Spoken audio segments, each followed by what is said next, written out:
네, 나우 인터뷰 시간입니다. 도널드 트럼프 미국 대통령의 우크라이나 스캔들을 조사하기 위해서 열었던 탄핵 공개 청문회가 현지 시각으로 지난 21일 끝났습니다. 이 총 5일 동안 전 현직 관리 등 12명의 증인이 의회 증언대에 섰는데요. 자, 이제 하원에서 탄핵 소추안을 채택한 상원에서 탄핵 심판이 열리게 됩니다. 이 트럼프 대통령은 탄핵은 매우 어려운 일이라면서 상원에서 심판을 받길 바라고 있다 이렇게 밝히기도 했는데요. 오늘 김동석 미주 한인 유권자 대표 전화 연결해서 워싱턴 정가 분위기 살펴보겠습니다. 대표님 안녕하세요. 네, 안녕하세요. 네. 자, 본격적으로 청문회 이야기 들어가기 전에요. 먼저 지난 한 주 동안 우리나라의 가장 큰 이슈였던 지소미아 조건부 연장 조치에 대한 미국의 반응부터 좀 궁금한데요. 전해 주시죠.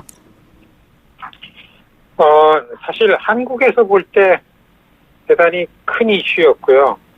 중요한 거였지만은 워싱턴에 있으면서 볼 때는 지금 설명하신 것처럼 워싱턴은 탄핵이라는 거 외에는 전혀 얘기가 안 되고 있기 때문에. 네네. 그렇지만은, 한국이 아주 지소미아 종료 직전에, 이거를, 조건부로, 종료를 연기했죠. 종료 시한을. 그렇죠.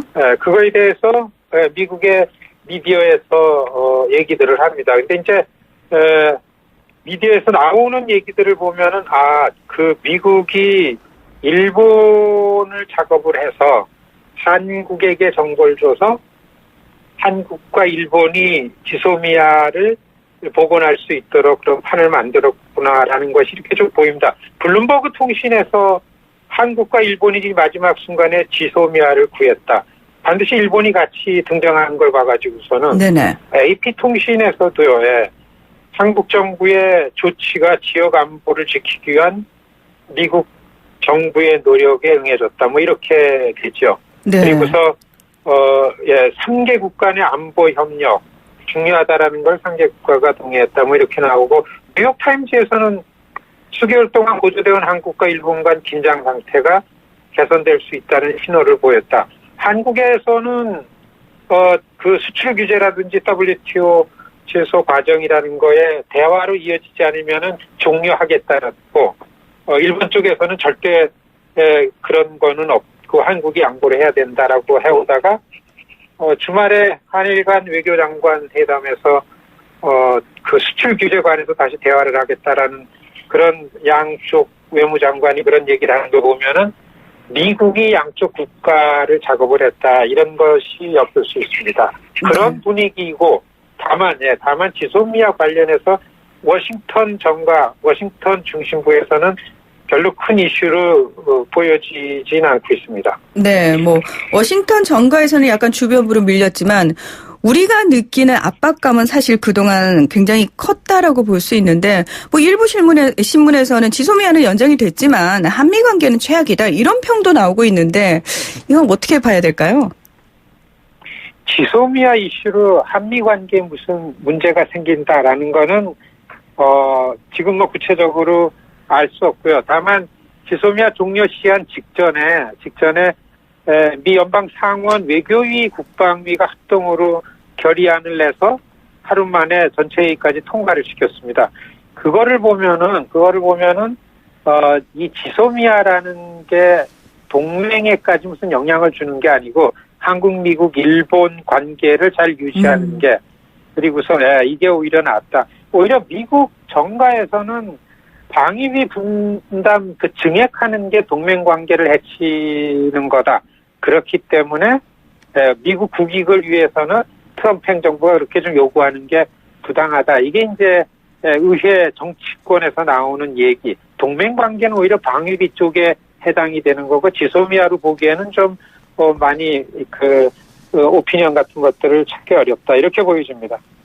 그러면은 그 외에 미국 국무부 논평에서 리뉴 지소미아 그러니까 갱신이라는 표현을 썼다는 것 자체가 사실은 그렇게 중요도가 크지 않다. 당연히 해야 될 것들이 된 거다. 이런 식의 자연스러운 걸로 받아들였다. 이렇게 볼 수 있는 건가요? 미국 국무부가 다른 나라들 입장을 얘기할 때 논평 내는 게 이게 한두 번이 아니죠. 그렇죠. 미국이 희망하는 사항으로 유도를 하고 그리고 이번에 리뉴라고 지소미아 리뉴했다라고서 사실과는 좀 다르게 표현한 것에서 비춰보는 거 보면은 미국이 일본과 한국을 이 문제 가지고 접촉해 볼 때에 협상해 가지고서 잘 풀려서 이 지소미아라는 군사정보 보호 이런 그 군사 간의 안보를 위한 교류가 계속해서 연장돼서 리뉴어될 거다라는 이런 전망이 있다 이렇게 보여지기도 합니다. 네. 자, 그 지소미아가 살짝 워싱턴 정가에서는 주변부로 밀려나 있다라고 말씀을 하셨으니까 지금 워싱턴 정가를 거의 독점하다시피 하고 있는 청문회 얘기를 해야 될 것 같은데요. 이 청문회의 핵심 쟁점 어떤 부분이었나요? 사실 탄핵을 하기 위해서 민주당 쪽에서 트럼프를 향해 가지고 준비했던 거는 올 초에 끝난 그 로버트 뮬러 특검이었었죠. 그렇죠. 그때 결론이 탄핵은 가능성이 없기 때문에 오히려 선거 국면에 민주당이 유리하지 않다는 결론을 내서 민주당 지도부, 낸시 펠로시를 중심으로 한 지도부에서는 탄핵을 추진 안 하기로 있다가 이 우크라이나 스캔들이라는 거는 미국의 현직 대통령이 미국의 국익을 해치면서까지 자기의 정적, 이를테면 조 바이든 의원을 가라앉히기 위해서, 훼손을 하기 위해서 그 음모하고 그런 일을 실행했다라는 게 밝혀지면서, 겉으로 밝혀지면서 탄핵이라는 걸 결행하지 않으면 안 되는 그런 상황에 왔기 때문에 가장 중요한 거는 트럼프 대통령이 2020년 재집권하는데 자기의 가장 큰 정적이 되는 조 바이든 의원을 훼손하려고서 자기 사람들 대통령의 권한을 행사했다라는 문제가 위법이고 대통령으로서 해서는 안 될 일이기 때문에 탄핵이라는 걸로 시작을 했다 이렇게 보는 거죠. 네. 근데 원칙적으로 보면은 말씀하신 그 미국의 국익 자신의 정적을 어떤 국제관계에 이용을 했고 외교관계에 이용을 했다 이렇게 볼 수 있지만 사실 민주당 입장에서는 조 바이든이라는 당시 1위를 달리고 있던 주자에 대한 얘기가 부각되면 부각될수록 별로 유리할 건 없지 않았을까라는 생각도 들거든요.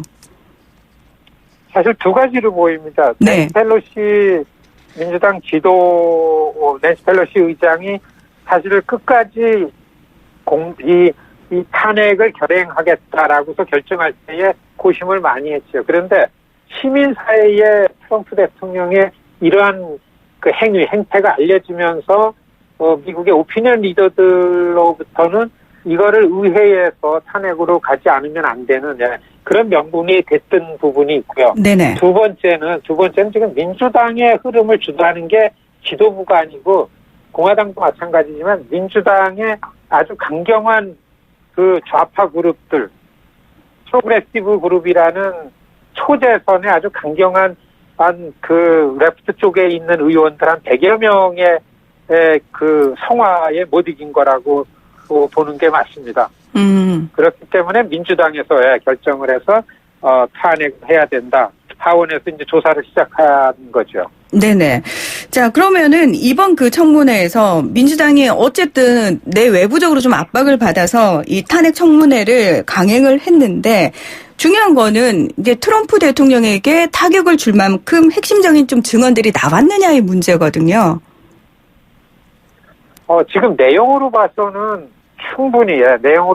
충분히 이 탄핵의 여지가 있고 대통령이 이 법을 어겼다라는 게 이제 충분히 겉으로 나왔는데 네네. 지금 미국의 고민도 뭐가 진실이고 팩트다라는 거를 앞서는 게 정치적으로 나눠져 있는 것이 이제 문제인 거죠. 이를테면은 이런 대통령의 사실이 공무원들이 그 일에 관련이 있는 고위공직자들이 나와서 언제 어디서 무슨 일을 누구랑 했다라는 거를 아주 리얼하게 증언을 하는데도 불구하고 네. 이것이 그럼에도 불구하고 트럼프 대통령의 지지층들 공화당은 조금도 흔들림 없이 점점 더 트럼프를 보호하자라는 결집이 되는 반면에 민주당 내에서는 선거 국면에서 이거 유불리를 따지는 이런 현상이 나오고 하기 때문에 지금 이게 미국 사회의 고민이다. 이게 이제 지식인들의 그 의견이고 논평입니다. 네. 뭐 내용상 사실 말씀하신 것처럼 타격을 줄 만한 내용들이 나왔음에도 불구하고 사실은 소위 말해서 트럼프 대통령과 좀 직접 소통하는 거물급들이 출석을 했었으면은 그 효과가 좀 더 크지 않았을까라는 생각이 드는데 의회 소환을 다 거부했죠. 그렇죠. 지금 제일 결정적인 그 증언을 한 사람이 고든 선들랜드라는 EU 유럽 공동체 그 대사를 지냈던 분이 공개적으로 청문회 하는 데에 거의 마지막 순서에 나와서 증언했는데 거기서 나온 거는 마이크 폼페오 그리고 마이크 펜스 부통령까지 거명을 하면서 이러한 사실을 다 알고 있었다. 왜냐하면 줄리아니로부터 내가 그 얘기를 듣고 그렇게 하라는 얘기를 듣고 또 대통령과 직접 통화도 했다라는 얘기를 하면서 그러한 것이 부당하기 때문에 마이크 펜스 부통령, 폼페이오 국무장관, 존 볼튼 국가안보보좌관한테 다 이메일로 전자우편을 이걸 보냈다라는 것까지 증언을 했는데도 불구하고 스모킹건으로다가 예상이 되는 존 볼튼이라든지 줄리안이라든지 마이크 폼페오는 청문회에 나가가지고서 그렇게 그 트럼프 대통령의 배신을 할 사람들은 아니기 때문에 결정적인 한 방이 나오기 어렵다. 이렇게 이제 보여지는 거죠. 네. 자, 그렇다면 지금 미국 주류 언론들은 이번 청문회에 대해서 어떤 평가들을 내리고 있나요? 사실은 주류 언론들이 청문회 10가지 평가한 거에 대해서는 민주당이 탄핵을 주도하는 민주당의 전략 부재의 문제를 많이 지적합니다. 전략 부재요? 때가 이때였었는가. 그렇죠. 예. 가능성을 보면서 그리고 이것을 정치적인 선거 국면으로 어떻게든지 잘 그 전략적으로 활용해내지 못했기 때문에 아시겠지만 지난 수요일 민주당의 대권 후보 토론회에서 그 선두 주자에 있는 버니 샌더스 후보 같은 경우에는 여러분 우리는 더 이상 트럼프 탄핵에 시간을 낭비하지 말고 선거운동합시다. 네. 이런 얘기가 나올 정도로 지금 이 탄핵이라는 국면이 점점 더 선거 국면에서는 트럼프한테 유리하게 그 작용을 하고 있는 거. 이게 이제 민주당의 전략 부재라고 지적을 하고요. 두 번째는 미국 사회가 너무나 정파적으로 양극화돼 있고 진실과 팩트가 통하지 않는 그런 측면에 놓여 있다. 이게 얼마나 큰 위기인가. 이런 그 비판적 논평들이 나오고 있습니다. 네. 사실 민주당 측에서는 할 수 있는 모든 걸 거의 다 동원을 했다라고 볼 수도 있는데 생중계를 강행을 했잖아요. 근데 지난번 2월에 있었던 베트남 하노이 2차 북미 정상회담 때는 사실 마이클 콩 청문회로 미국 내 시선이 다 쏠리는 바람에 북미 정상회담이 묻히고 제대로 결실을 맺지 못했다라는 평가도 있었는데 이번에 미국 내 그 시민들이 생중계에 보인 반응은 어땠나요? 당시에 그 마이클 코엔 변호사의 증언 때문에 트럼프 대통령이 처한 상황하고는 지금은 많이 다르죠. 그때는 마이클 코엔이 이 트럼프를 그 대신을 하면서 프리바게닝 했죠. 있는 사실을 검찰한테 얘기하고 자기는 좀 구제받는다라는 걸로 했는데 이번에는 거의 고위 공직자들이 양심선언 수준에서 있는 사실들 이래가지고는 대통령이 안 된다. 이게 나라 꼴이 이래서는 안 된다라는 그 양심선언격으로다가 했기 때문에 트럼프 대통령에게는 더 큰 타격이었다고 볼 수가 있습니다. 그런데 네네. 이것이 아주 그 선거 모두에서 이것이 진행이 됐고 또 한 가지는 이것이 너무나 양당에 정파적으로 갈려져 있기 때문에 그리고 원래부터 탄핵 가능성을 보는 사람들은 없었습니다. 한국에서는 헌재에서 심판을 하지만 미국서는 상원에서 이거를 결정을 하는데 그렇죠. 지금 상원은 다수당이 공화당이고 그리고 상원에서 이게 탄핵이 되려면은 3분의 2 이상 찬성을 해야 되니까 그 공화당에서 이탈 인원이 한 20명이 돼야 됩니다. 그건 가능성이 전혀 없으니까 아시겠지만 트럼프 대통령은 하원에서 빨리 탄핵안을 만들어서 상원으로 넘겨라. 우리는 기다리고 있다. 이렇게 얘기할 정도로 가능성이 없는 시기에 탄핵이라는 거를 들고 나왔던 것 이런 것이 지금 맹점이 돼서 논란이 되고 있는 것입니다. 네. 자, 이 전략 부재라는 평가까지 받고 있는 민주당, 그러면 앞으로의 행보는 어떻게 될까요? 사실 민주당의 고민이 깊어지죠. 이 정도 됐으면은 민주당의 후보가 한두 명에서 선두를 다투어야 되는데 지금 후보가 난립하고 1, 2, 3, 4에 있는 후보들이 서로 우열을 가리고 그렇기 때문에 네네. 사실 도전하는 당에서 일반 민생 문제를 가지고서 집권당보다 우리한테 희망이 있다라는 걸 신사에 보여주고서 선거 국면으로 이거를 주도를 해야 되는데 그래도 현직을 이기기가 어려운 게 이제 미국 대통령 선거인데 이 선거 전략으로 트럼프 대통령이 선거를 주도를 하고 있으니까 뒤를 쫓아가다가 이러다 마는 거 아닌가 이런 거 초조감이 민주당에 있는 이게 이제 이 선거 상황입니다. 네. 의제를 빨리 선점하지 않으면 민주당 입장에서는 계속해서 쫓아가는 꼴밖에 되지 않겠네요. 네, 오늘 말씀 잘 들었습니다. 고맙습니다. 네, 안녕히 계십시오. 네, 지금까지 김동석 미주 한인유권자연대 대표였습니다. 1부는 여기서 마치고요. 잠시 후 2부 이어가겠습니다.